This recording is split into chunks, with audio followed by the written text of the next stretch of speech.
ہم ہمیشہ حضرت عمر فاروق رضی اللہ تعالی عنہ کی مثال دیتے ہیں۔ حضرت عمر فاروق رضی اللہ تعالی عنہ میں ہزاروں خوبیاں تھیں، لیکن ان کا ترہ امتیاز انصاف تھا۔ شاید اسی لیے آج 1400 سال بعد بھی جب حضرت عمر فاروق رضی اللہ تعالی عنہ کا نام آتا ہے تو ان کے ساتھ عدل فاروقی لکھا جاتا ہے۔ آپ رضی اللہ تعالی عنہ کا کمال تھا۔ آپ رضی اللہ تعالی کے دور میں کوئی شخص جرم کے بعد بچ نہیں سکتا تھا، وہ خواہ آپ رضی اللہ تعالی عنہ کا اپنا صاحبزادہ ہی کیوں نہ ہو۔ وہ بھی قاہرہ سے پکڑ کر لایا جاتا تھا اور خلیفہ خود اپنے ہاتھ سے اسے کوڑے مارتا تھا۔ تاریخ کا بہت مشہور واقعہ ہے، جب حضرت عمر فاروق رضی اللہ تعالی عنہ کا وصال ہوا تو ریاست مدینہ کی سرحد پر کھڑے گڈریے نے اعلان کر دیا، والی مدینہ کا انتقال ہو چکا ہے۔ لوگوں نے اطلاع کا سورس پوچھا تو اس نے چلا کر کہا، آج جنگلی بھیڑیا میری ایک بھیڑ اٹھا کر لے گیا ہے۔ یہ حرکت حضرت عمر فاروق رضی اللہ تعالی عنہ کی حیات میں ممکن نہیں تھی۔ یہ ہوتا ہے سزا کا قطعی ہونا، جبکہ ہمارے ملک میں ہم قانون سخت کرتے جاتے ہیں مگر جرائم اس کے باوجود نہیں رکتے۔ کیوں؟ کیونکہ مجرم جانتے ہیں، اول مجھے نظام انصاف پکڑ نہیں سکتا، اور اگر اس نے پکڑ بھی لیا تو بھی ہم بچ جائیں گے۔ ہم بڑا وکیل کر لیں گے، وہ نہ ملا تو جج صاحب کر لیں گے، اور اگر یہ داؤ بھی نہ چلا تو ہماری حکومت آئے گی اور ہمیں NRO مل جائے گا، اور یوں ہمارے سارے گناہ معاف ہو جائیں گے۔ اور یہ ہے ہمارا اصل المیہ۔ ہم من حیث القوم 9 مئی کو رو رہے ہیں، لیکن ہم 9 مئی کی وجوہات تلاش نہیں کر رہے۔ سوال یہ ہے، عوام یا PTI کے ورکرز کو کس نے حوصلہ دیا؟ یہ ڈنڈے لے کر نکلیں اور کور کمانڈر کے گھر پر حملہ کر کے پورا گھر برباد کر دیں۔ یہ GHQ پر حملہ آور ہو جائیں، میاں والی میں جہاز کے ماڈل کو آگ لگا دیں، قلعہ بالا حصار پشاور پر حملہ کر دیں، سرگودا کی یادگار شہدا توڑ دیں، Peshawar radio station, Swat tool plaza اور کراچی کی رینجرز چوکی جلا دیں، اور فیصل آباد میں ISI کے دفتر پر حملہ کر دیں، اور عام لوگوں کی پراپرٹیز، گاڑیاں اور دکانیں بھی جلا دیں۔ کیا یہ سچ نہیں؟ انہیں یہ حوصلہ کمزور نظام عدل نے دیا تھا۔ یہ جانتے تھے ہم پکڑے نہیں جائیں گے، اور اگر ہم پکڑے گئے تو جج ہمیں ضمانت پر رہا کر دیں گے، اور اگر یہ بھی نہ ہو سکا تو عمران خان اقتدار میں آ کر ہمیں پارڈن بھی کر دیں گے اور ہمیں MPA اور MNA کے ٹکٹ بھی دے دیں گے۔ چنانچہ یہ آگے بڑھتے چلے گئے، اور ہمیں آج یہ بھی ماننا ہوگا ان کی یہ سوچ غلط نہیں تھی۔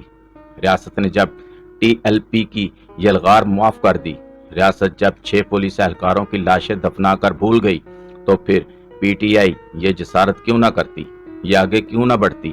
ہم جب عام آدمی کے نقصان کو عام آدمی کا نقصان سمجھتے ہیں، اور ہم ملزموں اور مجرموں کو الٹا جیلوں میں مفت کھانا، مفت بجلی اور مفت بستر بھی دیتے ہیں، تو پھر لوگ دوسروں کی جائیدادیں اور اثاثے کیوں نہ جلائیں؟ ریاست جب پولیس اہلکاروں کا قتل بھی معاف کر دے تو پھر لوگ DIG رینک کے افسروں کو کیوں نہ ماریں؟ یہ پولیس وینز کو آگ کیوں نہ لگائیں اور عیدی کی ایمبولینس کو کیوں نہ جلائیں؟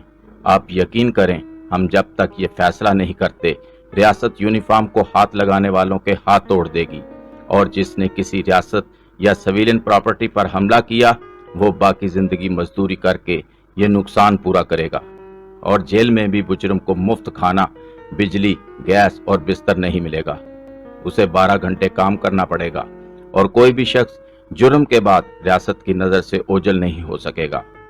ریاست کو خواہ اسے پیران دتا کی طرح 20 سال ڈھونڈنا پڑا، یہ اسے ڈھونڈے گی اور پھر اسے سزا بھی دے گی۔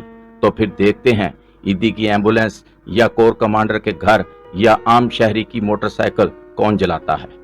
1971 میں مکتی بہانی نے بھی کسی کور کمانڈر کا گھر نہیں جلایا تھا، لیکن لاہور کے واقعہ نے پوری دنیا میں ہمارے دفاعی نظام کے منہ پر کالک مل دی، اور دنیا پوچھ رہی ہے ہم اگر کور کمانڈر کو اپنے لوگوں سے نہیں بچا سکے تو پھر ہم کل کو اپنا نیوکلیر بم غیروں سے کیسے بچائیں گے؟ چنانچہ ہم نے اگر اپنی عزت اور نظام دونوں بچانے ہیں تو پھر ایک بار یہ ثابت کر دیں، لوگ ایک بار سرکاری اور غیر سرکاری پراپرٹیز پر حملہ کر سکتے ہیں، لیکن یہ حملے کے بعد بچ نہیں سکتے۔ ریاست ان کو قبر سے کھود کر بھی نکالے گی اور نکال کر لٹکائے گی، خواہ اسے اس کے لیے پورا خزانہ اور ساری فوج ہی کیوں نہ لگانی پڑ جائے۔ یہ ملک پھر بچے گا، پھر چلے گا، ورنہ آپ اب اپنی اور ملک دونوں کی فاتحہ پڑھ لیں۔